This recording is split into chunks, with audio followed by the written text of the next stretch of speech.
This database table shows how early sustainable finance relied heavily on exclusion. If a company operated in a high-carbon sector, portfolio managers applied a simple screening rule, removed the security from the investable universe, and moved on. That approach successfully changes the composition of a portfolio, but it ignores the physical reality of the economy. Moving capital away from carbon-intensive companies does not actually reduce global emissions. When you strip capital away from heavy emitters without helping them transform, the underlying physical assets remain completely unchanged. The factories, power systems, and supply chains continue operating exactly as they did before. Transition finance addresses the hardest part of decarbonization directly.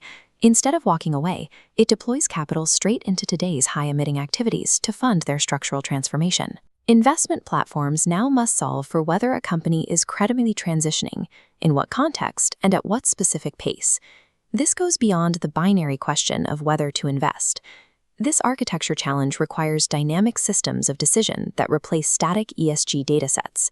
For asset managers, the goal is to integrate climate intelligence directly into the investment operating model. The first architectural challenge is that there is no universal definition of a credible transition. Different jurisdictions operate under wildly different economic realities, meaning their frameworks and thresholds cannot map perfectly to a single global standard. We need semantic interoperability. An asset is measured using contextual metadata, like geography and grid maturity. If we place a hybrid vehicle in Norway, we drop it into a mature renewable grid. In that context, the transition additionality value is minimal. The physical infrastructure matches the data. High-capacity charging and clean power are already the baseline standard. Now consider an emerging economy like Indonesia. Here, the electricity system and EV market are at earlier stages of transition, operating from a high-carbon baseline.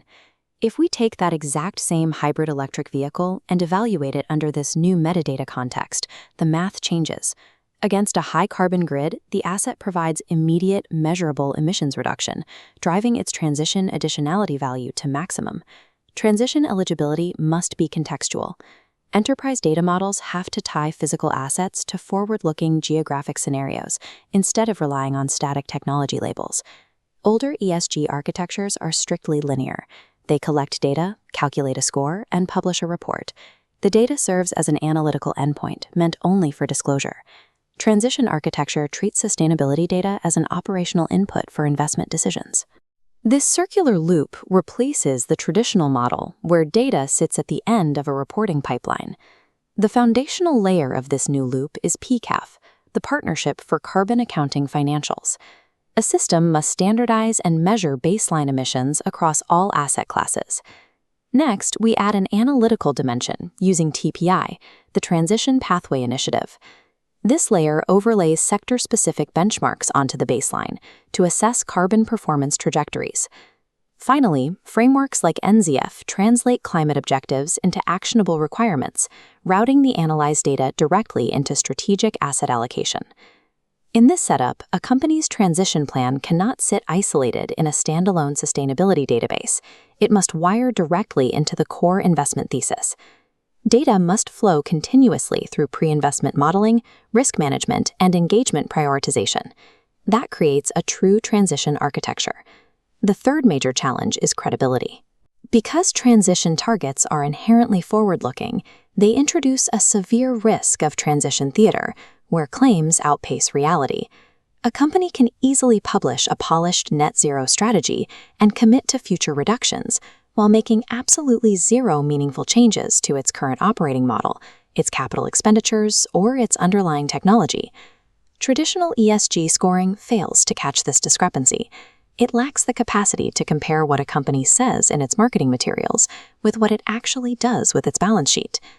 To solve this problem, investment architectures are integrating natural language processing, or NLP, as an active control mechanism. The AI model continuously ingests unstructured corporate communications, annual reports, and regulatory disclosures, mapping out the firm's stated climate ambitions. The system cross-references those textual claims against hard structural metrics. As this bar chart shows, we can clearly identify when zero capital is actually allocated to low-carbon technologies. When the machine learning model detects an inconsistency, like claiming a 1.5-degree pathway while making no financial shifts, it flags the gap immediately. This artificial intelligence does not replace human investment judgment. Instead, it dramatically increases the breadth, speed, and timeliness of verifiable evidence available to analysts. By utilizing AI as a consistency control, the architecture actively identifies the exact gap between public narratives and structural financial reality. This integrated stack of metadata, circular pipelines, and AI controls functions as a comprehensive enterprise intelligence platform. Within this system, strict data lineage and provenance are mandatory. Every single transition claim must be perfectly traceable back to its source methodology, timestamp, and core assumptions.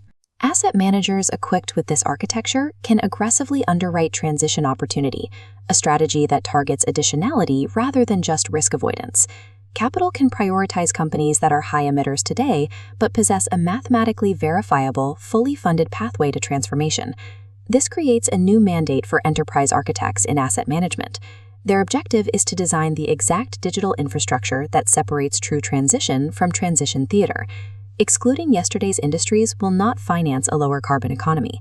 The future of climate investing relies on architecting an information system that makes a credible transition measurable, verifiable, and above all, investable.